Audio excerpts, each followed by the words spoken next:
punish the Christians for Islamic terror? Because I don't think it's Islamic terror that's taking place in the first place.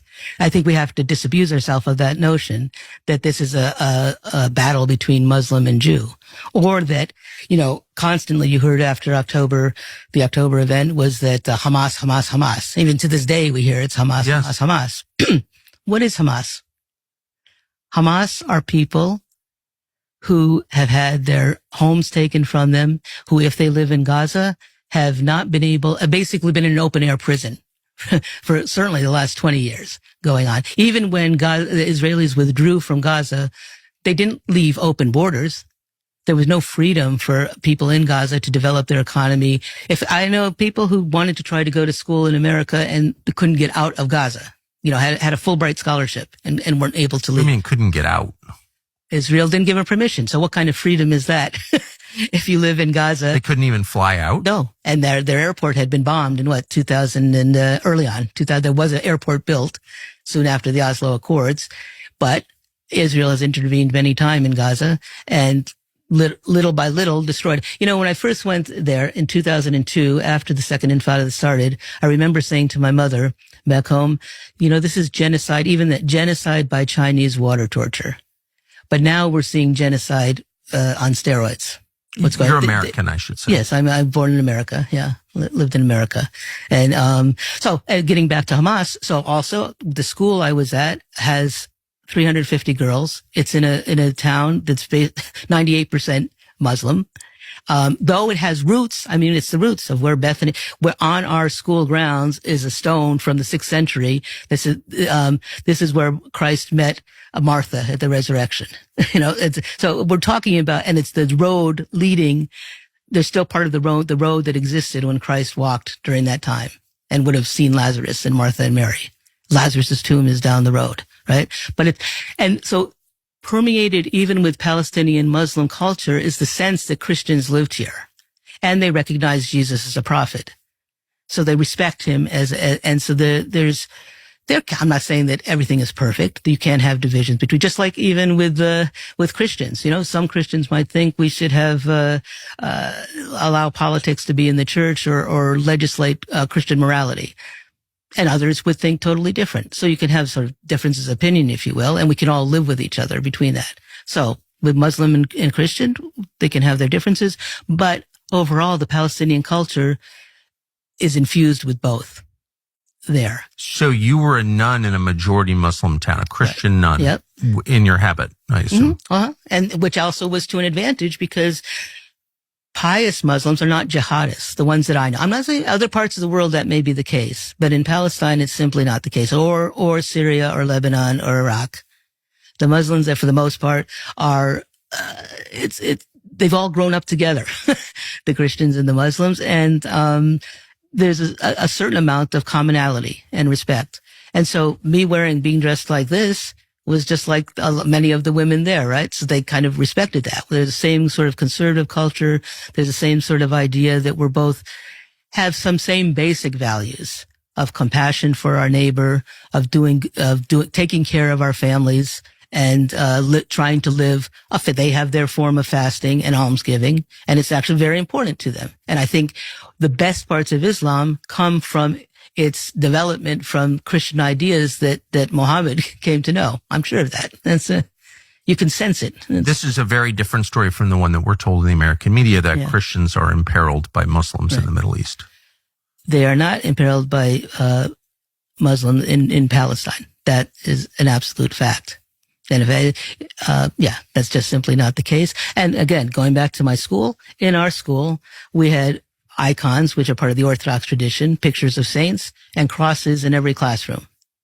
No problem with that. I could show you a photograph, I can't now, but of the graduates of the latest high school graduation. And, they're embracing the nuns there. They're dressed actually in a more secular way. And, it all So a lot of your students were Muslim? Oh, yeah, 98%. The only Christian of your students were Muslims? Yes, yeah. And about half the teachers during the time I was there, some Muslim, some Christian. In a Christian school? Yes. And actually that's all throughout Palestine. The Orthodox is relatively small. We do have schools in many of the Palestinian towns, but also Catholic schools, Lutheran schools. And most of the population, most of the students are Muslims. Huh. And the beautiful thing about where the great danger is, if the Christians continue to diminish, a key part of Palestinian society and within Israel as well. You go to Nazareth, you'll see many Catholic run hospitals, schools. And so it's a fabric. It's a part of the whole character. But I'm just still confused by the idea that the Christian population is declining under Israeli rule. Yeah. You would think just the opposite. What gives them what I observed from my time in Israel and going back every year is that they do not want any Palestinians there. So the majority of Christians in Israel and Palestine are Palestinian. So they have to leave too. What grieves me is that the Holocaust is a horrible, horrible thing that happened. People slaughtered fairly quickly. Sometimes the thought comes to me when I've driven between, there's a tunnel road that goes from Jerusalem to Bethlehem, and it's only for the settlers to go on down to the continued settlements that lead down further south in Israel to Hebron, or actually I shouldn't say Israel, into Palestine, other Palestinian territory. As you're going, that tunnel road has been carved out of land that belongs to people in Bethlehem and Beit Jala, which you're passing by on that tunnel road. So it's like a living death. How would you like to be a man? That was your grandfather's olive trees, but now it's controlled by Israel, and you're not even allowed to drive on that road. And on that very same road, I remember a poignant picture. There was a woman that worked at our convent, she was a nurse, and took care of the nuns. And she had a home, a very typical stone Arab home, beautiful home with grapevines. I remember going to pick the grapes at the house. That is now they just confiscated the land. She fought it.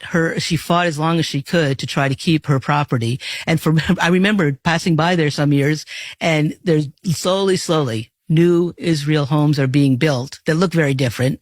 And there's something that looks as if it, belongs to biblical Palestine. And so what I was getting at is that these people, they're dying as they're living. Because it's like, and I remember sitting at the home of one of those people in Beit Jala, and they had lived in the center of town. It was his father's home. And then he built a new one near the Talitha Kumi Lutheran school.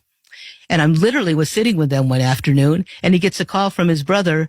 The Israelis are here. They're pulling up our olive trees, cutting them down on some of their land. And he ran over. He collected as many of the trees as he could. Military order. That's what it was. They just go and do it, even though it's not their land.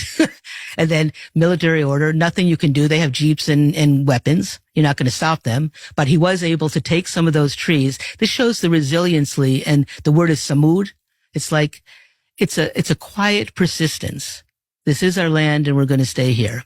And this man is a doctor who studied in Hungary.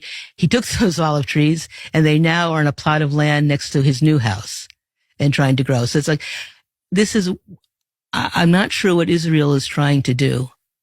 I mean, it's horrific what's going on in Gaza. And what is very concerning to me, and why I'm grateful to be on your show, is that what is going to happen, the people that I know in the West Bank, Christian and Muslim, it's not said, but it's like, we're next. That what they've done to Gaza is going to come to us, because who's going to stop them? Already in the northern parts where the UNRWA, the refugee camps were, I was there in September. They had already been making raids. I was in the center of Jenin, right in front of the Catholic Church. They had bulldozed the middle of the road and broken the water pipes. No bullet holes. I lived in 2002 during the Intifada in Bethlehem. The whole city was full of bullet holes. So there hadn't been any confrontations, but they were still bulldozing and doing what they wanted to do to wreck the infrastructure, to make it harder for people to go to work up there. But now, in the last 8 months, they've cleared out at least 15,000 people in Tulkarm and Jenin in the northern part. They're not in their homes. Do you hear those stories? And these affect Christians as well.